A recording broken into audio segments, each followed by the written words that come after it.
జగన్ ప్రభుత్వంపై ప్రతిపక్షాలు సంధించే విమర్శ బాణాల్లో ఇంపార్టెంట్ టాపిక్ లిక్కర్. అవును, మీరు విన్నది నేను అన్నది నిజమే.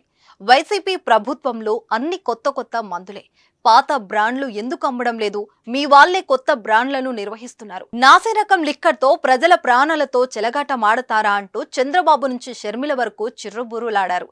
ఇప్పుడు వాటన్నిటికీ జగన్ చెక్ పెట్టారు. అదేలాగో చూద్దాం. గజం కేవలం 15,500 రూపాయలతో 150 గజాల భూమి కేవలం 23 లక్షలు మాత్రమే. ఆంధ్రాలో 150 రూపాయల క్వార్టర్ బాటిల్స్ ఇవ్వు, నాకు 200 రూపాయల క్వార్టర్స్ ఇవ్వని ఇక నుంచి అడగక్కర్లేదు.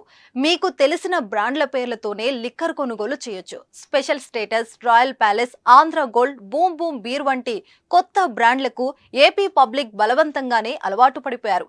ఏపీలో కనిపించే ఈ బ్రాండ్లు దేశంలో ఇంకెక్కడ దొరకడం లేదనే విమర్శలు కూడా ఉన్నాయి. ఇతర రాష్ట్రాల నుంచి ఏపీకి వచ్చిన వారు ఆంధ్రలో మందు బ్రాండ్లు చూసి నివ్వెరపోయేవారు. ముఖ్యంగా హైదరాబాద్ నుంచి వచ్చిన వారైతే ఇక్కడ బ్రాండ్లకు బెంబెలెత్తిపోయేవారు. పోనీ వచ్చేటప్పుడు వెంట తెచ్చుకుందామంటే బోర్డర్ లో చెకింగ్లతో అడ్డుకట్ట వేసేవారు. దీంతో గత్యంతరం లేనప్పుడు పెద్ద మాల్స్ లో రెట్టింపు ధరలతో పాత బ్రాండ్లతోనే కొనుక్కునేవారు.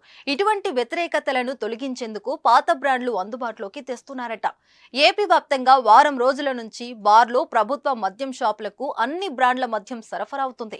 ఒక్కసారిగా పాత బ్రాండ్లను సరఫరా చేయడంతో బార్ల యాజమాన్యాలు, షాపులోని సిబ్బంది కూడా ఆశ్చర్యపోతున్నారట.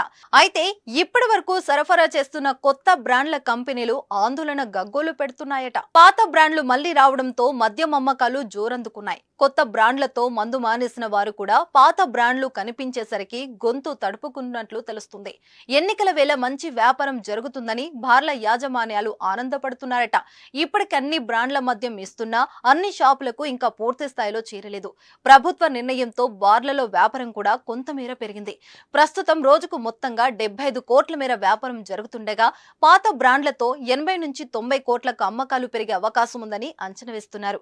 అయితే ఎన్నికలయ్యాక మళ్లీ పాత బ్రాండ్లు దొరుకుతాయా లేదా అని కొంతమంది మందుబాబులు ఇప్పటి నుంచి ఢీలా పడుతున్నారట. దాని గురించి మనం చెప్పకూడదులే, ఏ ప్రభుత్వం వచ్చి ఏం చేస్తుందో. ఇప్పటికైనా మందుబాబులు హ్యాపీ అని మాత్రం చెప్పగలం.